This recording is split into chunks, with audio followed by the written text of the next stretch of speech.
Welcome to Understandable Insights, Information to Intelligence with Sue Gordon, the national security podcast that provides you an elemental understanding of the world as it is and not how you prefer it to be. I'm Eric, joined each week by the Honorable Sue Gordon, and together we'll break down the headlines shaping our world and ask how we should be thinking and acting as citizens and leaders across issues in intelligence, technology, and business. It's August 18th, 2025. Let's get to it. Hey, Sue, how you doing? I'm good. It's busy. It's crazy times, not only personally, but just in terms of the issues that I want us to talk about. We're going to have to be tight and focused today.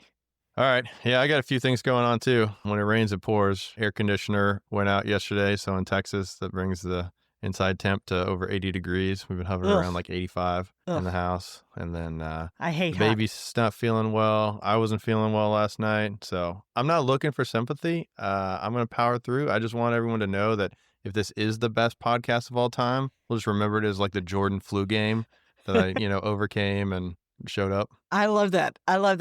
Two things for me. One is I have just come to the realization that we're about to hit the NFL season. And yeah, I seem to recall that I run a fantasy football league, and I have two problems with that. A few things going on. I have a couple of problems with that. Number one is I haven't invited anyone to it, nor confirmed the people that want to attend. Two, I know nothing about this year's crop of new players, and it's similar to last year, and I did not fare well last year. So I got to hop on that. And then the other thing, Eric, you and I get a lot of feedback, or I get questions about, hey, how do I listen to the news? And how do I know what's right and true and what to think? We hope you listen to us and that we help you with that. But I was reminded of USA Facts. It's a series produced by Steve Ballmer. He was former CEO of Microsoft and owner of the Clippers. But it's really pretty good, and he really just explains things the government is doing, everything from transportation to the economy to things like that. So it's a pretty good foundational, nonpartisan, just the facts on governmental issues, which is a nice foundation for a lot of things that we talk about because we don't go into detail on everything. So, and then put on your thinking caps. If something seems wrong, it probably is. Do your own research. Oh, that's a good recommendation. I'll have to check it out. Well, let's get to some headlines. So this week in the threat picture, we'll talk about Anchorage 2025. Trump meets Putin and leaves with a Moscow-leaning path to peace and no concrete concessions, raising risks of sidelining Kyiv and fracturing allied leverage.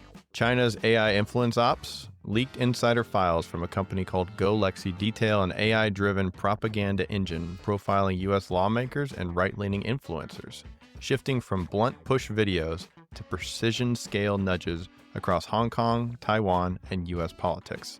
And finally, Texas redistricting blitz. The GOP map moves into a second special session in the Texas House as Democrats are expected to end their walkout, but not before calling to action other states.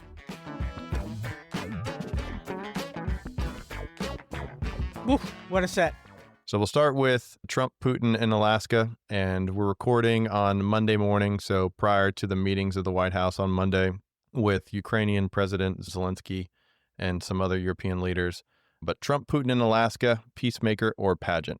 On Truth Social Friday en route to Alaska, President Trump said he was headed to, quote, end human suffering. The White House framed this meeting as launching a peace track and also published a letter from First Lady Melania Trump directly to President Putin, which focused on the children suffering and highlighting the dreams of children. Trump said to pivot away from a ceasefire, favoring Putin's spectrum of resolution. But on Saturday, in a call with Zelensky, he offered support for the U.S. security assurances for Ukraine after the war, which is a shift from his stance that Europe should bear the burden of protecting Ukraine. Later today, as I mentioned, meetings in Washington, D.C. with President Zelensky, and he's bringing some friends with him this time, representatives from Britain, France, Germany, Italy, and Finland. And hopefully this meeting goes a little better than the last time Zelensky was in the White House, or a little more professional from our side. I think we have reason to believe it'll be so. But Sue, what are your thoughts, and what was your measure of success coming out of this meeting that the presidents had on Friday?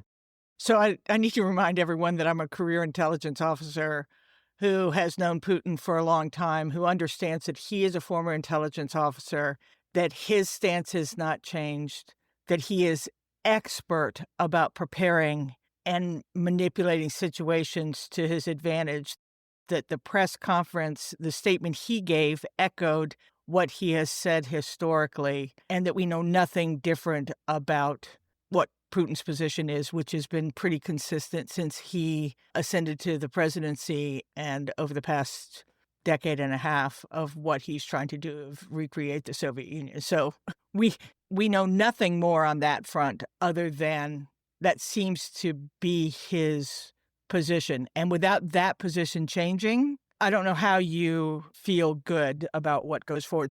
So that's kind of a fixed piece that we know that. Now, we have President Trump, and let's just name this. No one wants war. Everyone wants peace. Globally, there is nothing good about this conflict. There's nothing good about it for Russia. There's certainly nothing good for Ukraine. There's nothing good for Europe. And so I think it's a red herring issue to suggest that there is anyone who doesn't want lasting resolution to this situation. So, yay, we ought to do everything that we can try. There were a lot of different storylines and statements that came out from President Trump. There was the one going in, which was, unless we have a ceasefire, I'm going to be really, really angry and do really bad things. Immediately afterwards, it's like, no, I never really wanted a ceasefire. I want to jump directly to peace. Then it was his touting the Russian talking points of you must cede ground and agree to never join NATO. Then there were the Saturday and Sunday talk shows with members of the administration going out and saying, oh, really important things happen behind the scene that give us great promise, but zero details on those. Especially on Sunday, I saw Martha Raddatz, press secretary, national security advisor Marco Rubio, and I saw others pressing others to say, well, what was it that you got that makes you feel that there's going to be some movement on the Russian side? And there were no details there. So I'm skeptical. Yeah. And I think that Ukraine and Europe are also going to be skeptical because I just am curious what indication we have that Putin has anything that he is going to be willing to offer. And a little bit of history here. One of President Trump's favorite lines is, this is Biden's war. So first of all, let me remind, it is the United States' involvement. It isn't a personal thing. I wish he would stop doing that. I find it so destructive. I don't care what the president's name is. I only care about they're the president. Yes, it did start under Obama in 2014. I will suggest that if President Trump were so concerned about this, he had from 2016 to 2020 when we had the ill-fated Minsk Accords that didn't go anywhere, that he could have done something then to preclude what happened in 22. But now we're there, but I haven't seen anything that suggests Russia's going to be different. If real security agreements were on the table, although you don't really need more than the Budapest Agreement. Didn't we already get a security agreement that involved the U.S., Russia, Ukraine, and the U.K. that said when they gave up nuclear weapons that we would defend them, and Russia said they wouldn't go after them? So I guess we got to be hopeful. Well, then what's the resolution, too? Because that's Zelensky's big talking point last time was, well, we've signed agreements with them. We've had words, but he just goes, Putin, that is, just goes back on them every time and continues to take more land. So is it standing troops? Western troops in Ukraine? So there are some models out there that are interesting. So I think one of the things that has changed is, man, this is dragging on. And the Ukrainian people would like peace. Now, they want negotiations. They aren't saying that they'll accept just anything, but they've kind of flipped in terms of saying, yeah, let's see if we can get something done. So it's one of the things that I certainly feel about Zelensky, and he should never be lectured about. If there's anyone that feels the hardship of this and the horror of this, it's Zelensky. And he every day is trying to manage what is in the best interest of his nation. I think the on-the-ground thing has happened, and so that probably is a tempering effect. Europe is more engaged than it's been, so it might be willing to offer more. But again, if we think that Ukraine is in control of what is offered, I just think that's fantastical thinking. Maybe the counterbalance to Ukraine's population being more anxious for some sort of negotiation is that Russia really is underwater on this financially and from a capability perspective. But I don't think the U.S. just sitting by and telling Ukraine that they've got to give is likely to be persuasive. And two, and then this is just me being stodgy, I can't help but feel that President Trump's interest is in saying he's gotten something done more than ensuring that what gets said is actually the outcome we have. Diplomacy is hard. I'm hard-pressed to see the data that suggests that anything is going to be offered by the Russians that could possibly overcome Ukraine's concerns at this juncture. What do you think? Interesting point of him being negotiator in chief, right? He enjoys the negotiation. He wrote a book on it, his philosophy. And some people say that philosophy boils down to punch him in the face, go really hard to one extreme, and then walking him back. And I listened to a interview the New York Times had with former hostage negotiator Chris Voss, who has a book called Splitting the Difference and a philosophy on negotiation. And he talks a lot about empathy and how valuable empathy is. And not necessarily feeling bad for the person you're negotiating with. That's more of a sympathy thing, right? But empathy, understanding where they're coming from. It got me thinking about this negotiation. If he's trying to make something happen with Putin, I think he's too far aligned on that side. But he moved from, okay, let's work a ceasefire, to the extreme of we're going to get total resolution, to maybe pull Ukraine a little closer to the Russian side. What are your thoughts on him as negotiating from a point of empathy and having a good perspective of the person on the other side of the table? I'll take your point of empathy as a stalking horse for something else because I don't see much empathy, even though I do. And I think I said this in a previous episode. Yeah. It is true from my experience being in the room with President Trump that he does hate loss of life. He just thinks it is massively wasteful and abhorrent, particularly children. However, he invited someone who is known to murder children and kidnap them and take them back to Russia onto our soil with a red carpet. I do think he has a theory of negotiation that is him coming over the top, being the one. So often what you do is you let the staffs do the working out and then you're presented with a fait accompli. That is not his style. I suspect it is not his style, born of some success doing it from the top down. We had a saying in the intelligence community that a coordinated project is something that everyone agrees to, but nobody believes. I do think that it is his theory of the case, one, that he's better, and two, I'm going to go in hard. The problem is he seems to underestimate that nation states have their own prerogatives, that they aren't just going to trade away as though you can trade away $1.380 in a business deal. Whether that is Putin, who clearly was gaming the president when he brings up, well, the election's rigged, you won it, I wouldn't have gone to war if you had been. I mean, that is, sorry, Mr. President, that is playing to your so obvious weakness, and you took the bait and you're running with it. And then the second thing, Ukraine is a sovereign nation too, and they have their interest. And so I think there's some advantage to coming over the top, but I think this is really, really, really, really different than a business deal.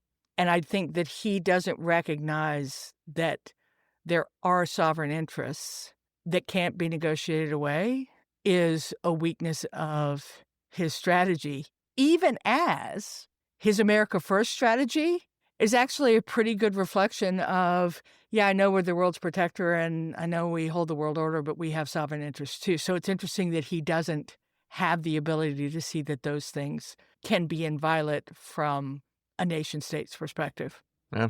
We'll keep an eye on it, see what happens later today. Put out that midweek update, depending on how things go.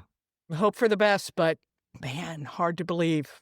Without, what did, I can't remember the National Security Advisor who said this, trust, tell, verify, right? So whatever comes out, it's going to have to be verified. Yep. Second section is China's AI influence, from push videos to precision nudges. So there's newly surfaced documents about Chinese firm Golexi detailing an AI-driven influence operation that profiles U.S. lawmakers and push precision propaganda, signaling a faster, more adaptive information warfare playbook. So these internal documents came from a disgruntled employee that left and were leaked to the Vanderbilt University's Institute of National Security. They're a nonpartisan research and educational center that studies cybersecurity, intelligence, and other critical challenges. Sue went and spoke there earlier this year and is friends with the director, former General Paul Nakasone. Sounds like they need a counter intel suite or a better insider risk program over at Golexi. one like our friends over at DTEX have. How is this novel and how is this different? In traditional influence operations, disinformation had to be made piece by piece. Automated bots could amplify certain messages, and then countries like Russia or China needed to build troll farms, have operators, and using hundreds of people to write fake posts, sometimes in broken English, and they were limited spread. And reminds me of the incomplete grammar text you get from a European phone number about your outstanding toll balance. Golaxy is allegedly able to mine social media profiles and then create content that can produce customized content that then, quote, feels authentic, adapts in real time, and avoids detection. The result, they said, is a, quote, propaganda engine that can generate far more material than seen before. I wanted to see if you could start out, Sue, by clarifying something for us. We hear this term OSINT from time to time. I think we've talked about it on our program and then also around the intelligence community. But what is OSINT and how should we be thinking about that? So great question. And there are going to be a lot of tentacles to this issue. You've mentioned 3 of them so far. OSINT is intelligence derived from publicly commercially available information to address specific priorities. So that's how the intelligence community defines OSINT. And they're defining it for their use. They're defining it very similarly to the way they define imint and comment and humint, because it's not just everything, it's that which will reveal information about what you care about, right? And Which so is human intelligence, signals intelligence. What was the M one? measurement and analysis. Yeah, signatures. Sure. Yeah. Yeah, signatures of things. So they're defining it in the same way. They're defining it very much against the role of intelligence. I'm going to colloquially say to know a little bit more, a little bit sooner about the things that are important to you for the purpose of providing a decision advantage. That's how they want to use it or imagine using it. Let's just talk for a second about the information environment out there. The world knows everything. Everyone is both collecting, producing, and using data all the time. It's all the social media stuff, all the news that's produced, all the reports that come out, all the bills of lading, right? All the communications that people use, all the information that is provided to train LLMs if it's not protected. Data are the new bacon. It is ubiquitous. It's available. It is not thought of. Now, here's the rub. And to your point on counterintelligence, it is not thought of by anybody as being nearly as useful nor nearly as important as that which we collect for the purpose of producing intelligence. But the world is figuring out how useful it is. Our adversaries and competitors are actively stealing, acquiring information that isn't or is protected to be able to use to do all manner of things, including this cool thing called influence operations, which is actually what free and open societies need to worry about almost more than anything. So the intelligence community is thinking about how it wants to use open information for its own purposes. I'm telling you, the world has data, and everyone has figured out that data are useful for gaining advantage, whether that is market advantage, competitive advantage, or influence advantage. So that's one. 2, you named it, Eric. This is not 2016 of a bunch of bot farms with ham-handed Russian operators trying to influence our election. The recognition of the value of shaping opinion, particularly in free and open societies, coupled with new technologies that can create stealth effects, volumetric effects, analytical effects, is really changing the game. And I think that's what this company and this story is really saying. This issue of influence, purposeful influence by targeting people that matter with tools that allow you to collect any information to create the impression that you are a legitimate actor interacting with them is really problematic. Now, is it perfect? Do I believe the marketing pitch of Golexy?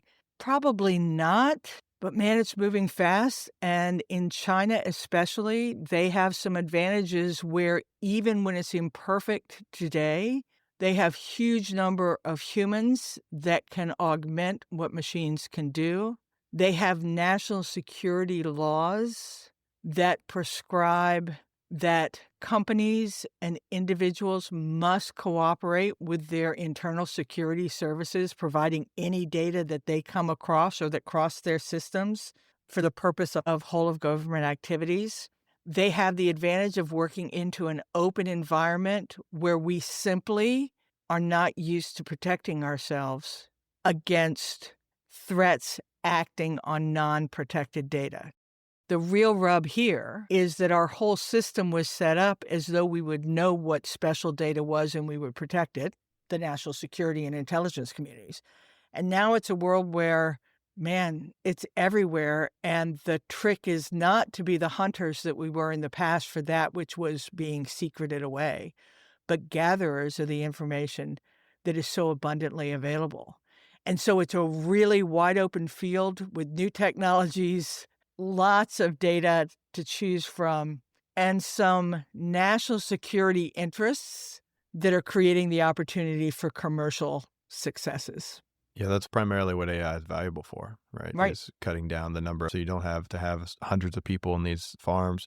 And then also to create the language correctly. It's very easy to take some documents. I could take a number of your writings, drop them into a large language model, write something myself and say, please edit this to be in Sue Gordon's voice. And it's not perfect, but it gets a lot better. And it's definitely not the broken English that you automatically dismiss. So you might have noticed I inserted the allegedly. I'm a little skeptical that they can really do all that they're claiming to and move the needle as substantially as they're saying, but they're going down that path. And even if they can't do it now, it's only a matter of time before they're able to do it. And I wouldn't be surprised if they could do it by 2026. You look at the exponential increase in AI capability and compute and these things, like it's going to be here soon if it's not here already. So I think we talked about this in a previous episode. There are a lot of things that you can do when you have essentially unlimited resources. There are lots of models you could use about, do you actually bring it in? Do you just run what is being created through your models to glean the information, but you're not actually storing all the information? Or if you're storing it, do you have the same privacy and energy concerns that we do? I think you're right to be a little skeptical, but they don't have any of the governors on it that make it pretty hard for us. I will say, let's go back to the environment issue. One, I think we still haven't embraced how abundant this activity is. I think a little bit we don't embrace it because of the whole brouhaha around this argument that has been researched of, did Russia really try and influence our elections? There are people who want to make that not be true. I think it's also true that Americans, we're kind of simple, trusting folks, and we think what we get hasn't been shaped. I don't think that the general population really understands that there are adversaries and competitors out there that would do us harm. I think the national security community is still underestimating the tools that are available commercially that could help with being able to see what they would call counterintelligence activities, even those that are prosecuted against non-secure, non-governmental entities. You mentioned DTEX. There's Strider, who's done really interesting things about looking what's going on at the national lab. There's a whole market economy out there in terms of trying to achieve influence and those who are trying to detect influence. And it feels like that's going on outside of the people that really need to come up with actions against it. So that worries me a little bit.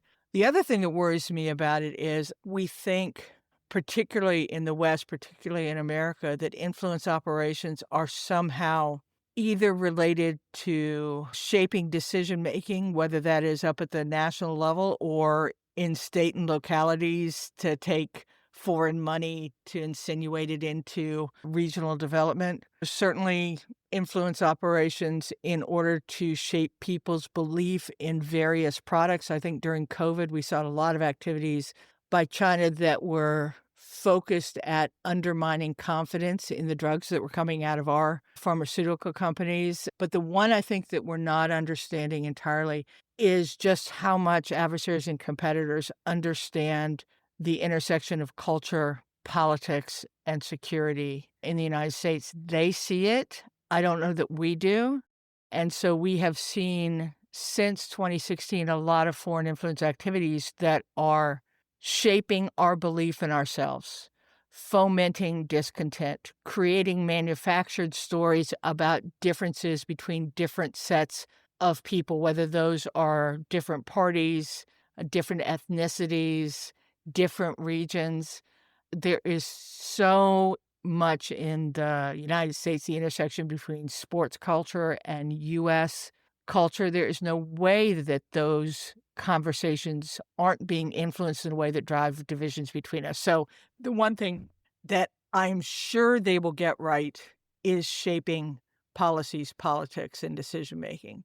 I think the thing that I worry the most about is the way they're shaping our view of ourselves, whether that is the difference between government and its citizenry or between different groups of citizens. The culture aspect's really interesting. Right now, we have so weaponized the issues of information quality that I think it's hard for us to have any entity that is really going to go after that. Something you've said before, I think applies here is the quantity has its own quality. When you have that large volume of data and that large language models supercharge it. I was critical of the amount of volume that they're claiming to go through and what a fraction of that is. But these are just little nudges. And even if they're not tailoring to everybody, this article did talk about how they're targeting specific lawmakers. There are 117 representatives that we're supposed to be tracking, current and former members. And then this also brings me to thinking about marketing and how companies, it's not just China and nation states trying to influence, but companies are trying to use advertising in these videos. They want you to buy their products. So wanted to get the opinions of an expert. What are your recommendations for trying to make their jobs hard? Not just China's, but Zuckerberg, Tim Cook from Apple, Jeff Bezos from Amazon. They all want your data. They want to collect on you because they want to encourage you and nudge you just a little bit more to buy that pair of shoes or buy that extra thing. Yeah, so I feel like a broken record on this, but I'm gonna try it again. Oh, we got first time listeners. If we aren't successful in America about talking about these issues broadly and talking about who's responsible for doing something about it. So I think the government is surely responsible for setting standards, and we set some and we stop short of others because we want to make sure we don't impede competition.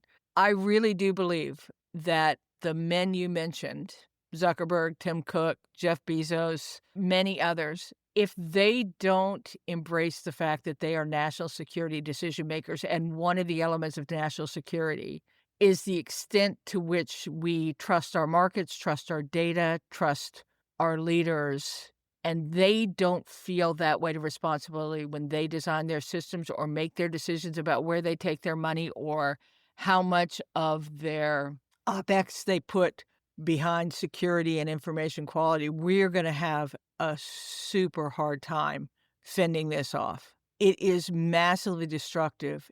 This is not the first foray by GoLexi. This started long ago, certainly in 2014 when China stole the data out of OPM or other actors stole the data from Marriott. This notion of knowing who we are for the purpose of being able to exploit it to shape not only our decision making, but our belief is really problematic. So I need the government to quit over-rotating on the free speech side such that we don't address the obvious manipulation of information for ill purpose. I need companies who are producing not only the tools but the data to understand how it can be misused as much as they understand the glory of its use and account for both. And Eric, I don't know how to be stronger on this. Citizens acting as sheeple, just not questioning that which confirms their belief, or worse, not questioning anything, it's going to be a really hard time for us to, in the short haul, overcome those who would manipulate us because they aren't governing any of their actions. And we have barriers of many ilk that keep us from creating a whole of country response. So tough times. And we could go on and on. I could call this gray zone warfare because it is relatively ungoverned space. We don't have policy or statute that we rely on in order to counter it. So again, adversaries and competitors know darn well that they can move from the international laws and standards into a space that has none of those. So we're just going to have to wake up and realize that information is the battlefield, and it's going to have to be multidisciplinary. And what's interesting to me is in order to be able to do it, we have to have some trust, and that seems to be at short supply right now. So let's work on that. Yeah, I think an excellent point about that emotional response is what is being created on both sides, right? That's what advertising has done since the beginning, from newspaper ads to flyers to car commercials, everything. That's what that nudge is. That's no different today than what those three gentlemen and their companies are doing, like you talked about. But that's also what GoLexi's doing in terms of trying to nudge all these people to influence their opinions and create that emotional response. Yeah, and there's no putting this genie back in the bottle, right? So you can't go la, la, la, la, la, right? We're going to have to do it. And it is, we should have done this as a Who's Responsible session. I was thinking that. I wanted to play my song. Damn it. Darn it. Can I go because back? This is. We'll play the song at the end of the segment. Yeah, but I mean, this is one where we are all responsible. In China, where the GoLexi is, the government forces one view of their action and doesn't try to balance the perspectives of each of their constituencies. And so it's easy for them to move forward.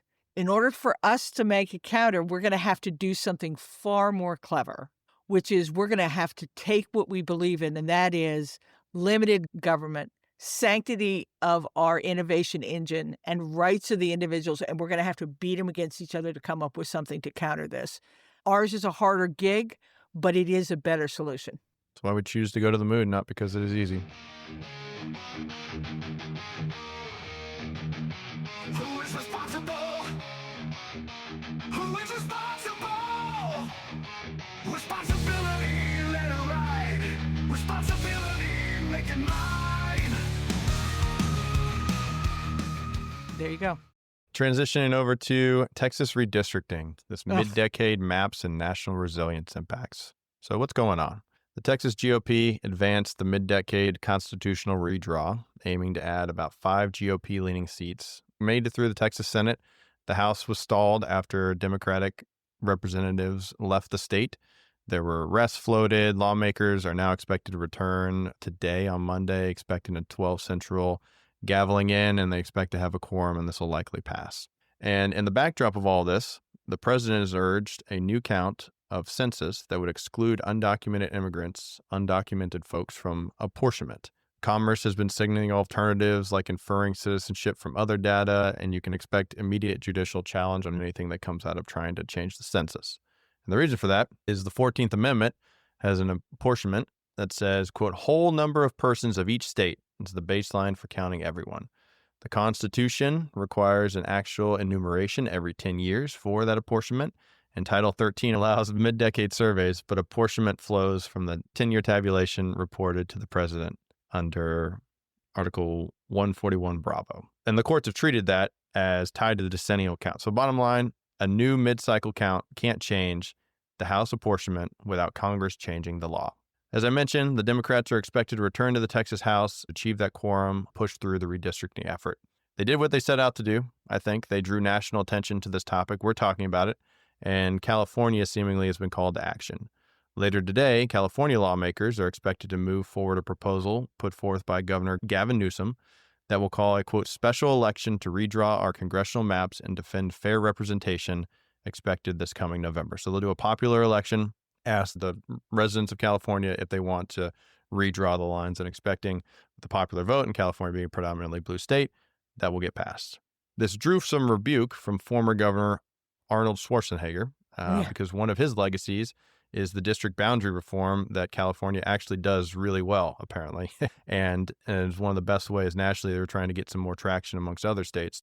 They have an independent panel called the California Citizens Redistricting Commission that, quote, taking the job out of the hands of the California legislature and transferring to the citizens. So this reminds me of a race to the bottom In business, we talk about that, a competitive situation where businesses are trying to gain an advantage by either lowering standards. That often takes place in terms of labor costs, environmental regulations, or product quality. And they're trying to undercut their competitors, either with price or other areas. They're driving their quality or prices so low that the first one to go bankrupt loses. In your mind, is this a race to the bottom between these two state legislatures and governors trying to change the redistricting laws at the behest or resistance to the president's request? And why does this matter to our national resilience? I thought I was ready for this, but I was listening hard to you. This is big. First, let's just be clear, a census is really important and prescribed by the Constitution that it counts every person, I believe is important because you can't have a society, and we are a society, we're a nation, if you don't count every person to know then not only how to apportion representatives, but how you provide for them. And just to be clear, if they're here, no matter what the system by which we choose to provide, whether they're documented, legal, permanent residents, or citizens, if they are here, we have to account for them. So counting is important. That's number one. It isn't that Texas was trying to redraw their districts. It's that no one made any bones about the president directed a governor to redraw the districts for the purpose of getting more aligned with a party, not with a set of views, but with a party. That was what really set this off because it is an example of executive branch incursion into what is not an executive authority. That's what started it. And I think if you don't just view it as a singular, but you view it in terms of the other executive branch, unitary executive, President Trump activities around the elections, stemming from the executive order on election integrity that increases the requirements and the manner in which ballots are received, the reduction of election security funding, basically stripping CISA from its ability to do the things that it did in fact secure 3 elections. Requests for voter data and voting equipment access by the executive branch. Reorganizing the Justice Department to take away voting rights focus and focus more on voter fraud protections, the freeze of election security grants, and the most recent thing that the president just came out with today that says we're not going to have mail-in ballots. And none of those, according to the Constitution, are executive branch responsibilities. The selection of electors is the states. The states are wholly responsible for their congressional responsibility. The timing and the manner of the election is either states for Congress or the Congress for federal. Day-to-day election administration is state and local. The executive has no power in this. And so I think you have to look at this in the context of all those other activities that seem to be being pushed by this administration for the purpose of accreting control to further a view of, in the words of Texas, what I'm owed or what is right. I think that's how this race to the bottom starts. And when I look at what California is doing, yes, they're taking the area of the battle, which is redistricting, and maybe racing to the bottom. They're doing it a little bit differently. I think it's a pretty clever ploy to do it, put it before a vote to the citizens. You're keeping a little bit more of citizen control, and by limiting it to 2030 that says when the next census comes out, all this will be redone. So I think it's pretty clever, but I actually think it's the first move in trying to do an actual action to counter what is perceived as executive branch overreach in the general category of election integrity, predicated on a misbelief that there has been massive election fraud. This is a lesson that I learned from the intelligence community during post 9/11. Man, you really, really, really do not want to escalate government privilege. it is antithetical to who we are as a people, and it almost always ends badly. So, yeah, I don't know that I like the leaving the state. I don't know that I like holding an election, say, you take 5, I'll take 9. But I think that what we're seeing is actually pushback that I've been asking for in Congress and we've been talking about in locality to say, whoa, whoa, whoa, that is not actually your authority. And we'll see how it plays out. Yeah, thanks for clarifying that. Newsom was saying that it would only go till 2030. They would call this vote now. They would redistrict for 2026 potentially if it passes the election, and then they'd reset in 2030 back to the original. Which still, again, this is why the Terminator's rising up, is because this is his legacy, and it's also like, guys, we have one of the better ways to do this, one of the least polarized ways of doing this, and now we're gonna change it. But they're the only ones, or they are the ones best positioned to resist this or to fight back against it. They have the numbers to make it meaningful. I actually agree with the Terminator and the governor on this one. I don't like messing with it. One of my biggest frustrations with President Trump is that he decides on an outcome he wants, and then rather than letting the system produce that or doing the backbreaking physical labor of changing the system, he chooses to put his thumb on the scale. And right now he's putting a really big thumb predicated on alignment of courts and the executive branch and a willing Congress. And so, in theory, I'm totally with Arnold, but that isn't being allowed to work the way it needs to. I hate gerrymandering. And let's be clear, this has been going on for a long time. All the people that say lots of states do it, they're right, that it's far worse in other areas, absolutely. But maybe this is the battlefield where we say, in the process of politicians cooking the books to get the outcome they want, maybe there are some new approaches we can take to achieve the objective that Arnold says in a new age way that creates much more fair districts. Because to me, Eric, and I know this is you because I'm a Texan by move, you're a Texan by birth, this is really central to who we are as Americans, right? This notion that I have freedom to express my view, and that aggregation turns into what we are. So I think we've kind of lost the bubble on this. I think this is the time and place that no one really chose, but it is where the battle's going to be drawn, and I actually kind of welcome it. I think we got to get our act together on this because we are going down a path that I think isn't going to serve citizens' interests or demand the conversations that are necessary to address the issues that we face as a nation. There's a really great quote I heard on Fox News last week from Yemisi Egbewole. She's the former White House press office chief of staff. And she said, voters should choose their politicians. Politicians shouldn't get to decide their voters. Perfectly said. I think the chance of either the returning state delegates being successful in Texas, and I have no idea how it's going to work in California, but maybe it forces us to remember who we are.